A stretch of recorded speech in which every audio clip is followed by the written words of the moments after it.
No, this isn't a doom and gloom video. I am not fear-mongering, and never in my life I want to scare people.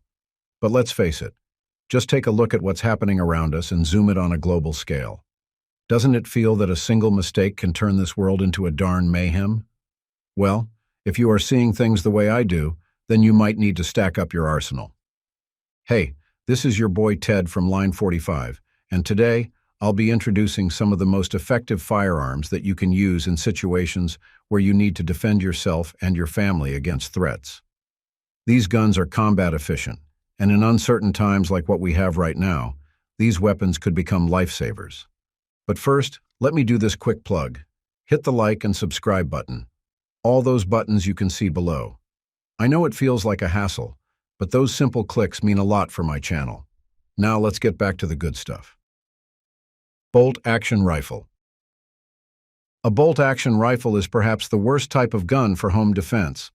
That's a compromise since the gun isn't that adaptable as compared to other firearms platforms right now. But we are talking about potential war scenarios here, so flush that idea that you need to defend your house. What you might need to defend is your life, and if the chance arises, push and fight back. These are the circumstances where a bolt-action rifle shines the most. In the grand scheme, these bolt-action rifles are rated as powerful hunting calibers. They have the ability to penetrate thick walls and obstacles with relative ease. It's a good choice for a hunting rifle, and it has been long proven that it can take down large game such as bears, moose, and elk from considerable distances. If it can handle four-legged targets, then two-legged ones shouldn't be a concern. I said earlier that bolt-action rifles aren't that adaptable. That's true for most cases. However, only a few platforms out there can match its precision and accuracy across extensive ranges. For example, a long-range precision bolt-action rifle like the Accuracy International AXMC has an effective range of 1,000 yards and beyond. In fact, under ideal conditions and with the correct ammo, this rifle can shoot groups within 0.5 MOA at long ranges, which is absolutely impressive. But even a standard bolt-action rifle like the Remington 700, Winchester Model 70, or the least-known Tikka T3X is already good enough for combat. They are reliably accurate around 300 to 500 yards and can use a number of calibers such as .308 Winchester and .30-06. Trained rifle shooters pretty much have no issue shooting groups with 1 to 2 MOA at 100 yards with these rifles, or, in other words, a 3 to 4 inch spread at 300 yards. 9mm handgun. In wartime, a handgun doesn't feel like an ideal firearm. Long arms, in general, appear as better options due to their reliability and accuracy on longer distances. Keep in mind that in these scenarios, distance is always an advantage. Don't do what you see in action movies, where you have to rush into close quarters to deal with your enemies. A war is not like that. Nonetheless, I think it's important that you have a reliable sidearm with you. Once your rifle runs out of bullets, your handgun becomes your primary weapon. Right now, the market is dominated by 9mm pistols, and it's pretty much a no-brainer as to why you have to prefer a 9mm over other guns with different chamberings.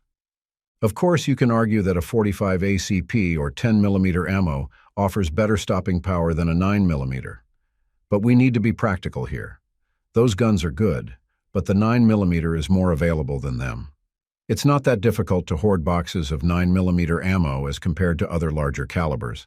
They are more affordable, and almost all gun stores sell them. Plus, finding a gun chambered in 9mm isn't a burden. Most military groups and forces today are using 9mm handguns, which can be advantageous if you need to adapt to standard ammunition types or obtain supplies. Furthermore, many 9mm handguns today hold more rounds on their clips than their counterparts. This is due to the fact that they can use double-stack magazines without having to compromise their grip ergonomics. You can't do this on 45 ACP or 10mm guns. In long-drawn fights, a 9mm handgun can really last longer. Shotguns. Here we go again. I have already heard some people say that a shotgun will never be a good firearm in case a war breaks out. According to some, it is too big or too blocky or doesn't shoot fast. I don't get these arguments at all. What you need to know is that a shotgun might be the very gun that could save your life in trying times. First, they are very easy to use. With little training, you can use a shotgun with acceptable effectiveness. I mean, it's a point-and-shoot platform, so it's really for everyone, even if it's not your cup of tea. The stopping power shotguns offer can't be shrugged off, especially if you are going to load it with slugs or buckshot. Speaking of, you can use different types of ammo on a shotgun, making it extremely adaptable. It's not just for fighting foes, but it can also be used for home defense and hunting. Heck, there are even special shotgun ammo used for breaching doors, similar to what you can see on shows and video games. And, if you run out of ammo, you can use a shotgun as a bat and swing it to your attackers. I am not joking here. Let's see how well they can take a solid block of steel hitting their faces. The best thing about these shotguns is that you don't have to spend big for them. For example, pump units such as the Mossberg 500 and Remington 8-70 sell for less than $500. Meanwhile, semi-auto shotguns like the Beretta 1301 or the Benelli M4 are priced higher, but that's justified. I recommend that you check out these semi-auto shotguns because they are less likely to jam as compared to pump-action shotguns. Plus, their ability to fire faster makes them great for combat. AK-47.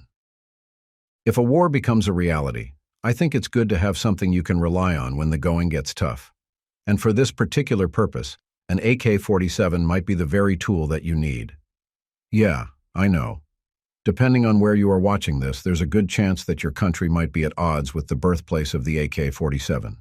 But if you can go past that, an AK is definitely a gun built for war. You see, the AK-47 doesn't have the precision and flair of the AR-15, but where it excels the most is its reliability. In particular, the AK-47 became a popular firearm because of its durability. The gun can take a beating, literally, and it's a gun that remains operational even when subjected to harsh conditions and elements.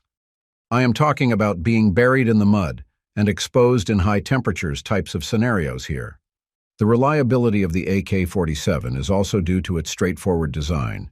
It doesn't have as many parts as other types of assault rifles. Similar to your Glock pistols, there's little chance that it will yield to a malfunction because it only requires a few moving parts to operate. You can't also undermine the kind of firepower that the AK-47 can offer.